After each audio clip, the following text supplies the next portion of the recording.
asobola okukola juice mu bino ebintu abikole obinywe.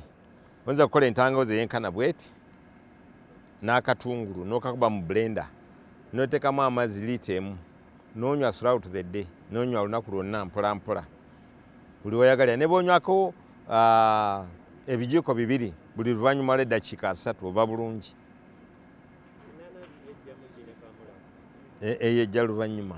Kati bino bw'obikozesa nga tosobodde kiri kubigaaya n'obirya. Tambula n'akacupako miruzi nga 5 oba 10 zikumala. Tuuka ng'onywayo ne bw'otandika kulya. Ate bino biyamba ne ku immunity kubanga muno mulimu bromelain enzyme eyamba ku mmere ogikolako. Ate kano ne kakugaadinga virus yonna weenebeera kagikuba kubanga kalimu antivirus, antibiotic, antifungal. Kakati bw'obikozesa n'okola blender n'okolamu juice kiba kirungi. Abo abalina amasannyalaze. Oba tolina amasannyalaze bikozese nga bwe tugambye obeere bulungi. Kale kyekyo. Entangawuzi twongereko entangawuzi. Kati entangawuzi enanaasi eno nayo erimu enzyme gye tuyita bromelain. Bromelain ono yayamba okukola ku mmere eba enzyme.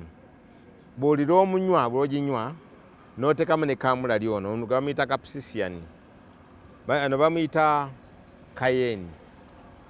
Buli lw'olya ebintu bino biyamba okugyamu ennaanu era namwe oyongeramu liita emu ey'amazzi mu nnaanaasi ennamba. Buno bwetaaga 6 n'oteekamu amazzi mu blender n'okuba n'onywa. Wanaaba waka ne banywa half a glass every after 2 hours. Okuba nnamba na buno 6. Higa sukaali n'aba nga tali tampadde. Ate n'okukaawa kuno kukendeera ne b'abaana babinywa. Kubanze waliwo be nayigiriza badde mukyala waka muleete ebyasali wuno naye azze ne bampa n'ennywa kayeni. Kubanze amatama gakubuulira kati n'oteekamu n'obikuba ne munywa. Bino byonna bigaadinga omuntu. Kale kakati okay. Ekirala ki?